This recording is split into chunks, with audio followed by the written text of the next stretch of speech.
Елімізде мәмс жүйесі енгізілгелі, оның аясында халыққа көрсетілетін қызмет түрлері көбейді. Сонымен қатар күрделі операциялар мен диагностикалық ем шараларды жүргізу процесі де жеңілдеді. 2023 жылы облыс халқына сапалы медициналық қызмет көрсетуге 205 миллион теңгеге жуық қаржы бөлінген.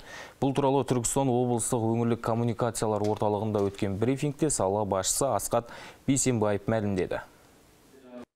2020 жылдан бастап өз толыққанды қызметіне кірісті. Яғни 2020 жылдан бастап мәмс жүйесі еніп отыр елімізде. Өздеріңізге мәлім, бұл міндетті әлеуметтік медициналық сақтандыру қорының жалғыз ғана құрылтайшысы бар және акционері, ол Қазақстан Республикасының үкіметі. Және де қордың активтері, яғни аударымдар мен жарналар Қазақстан Республикасының ұлттық банкінде қордаланады. Және де ол ай сайын медициналық қызметтер түрлеріне ақысы төленеді.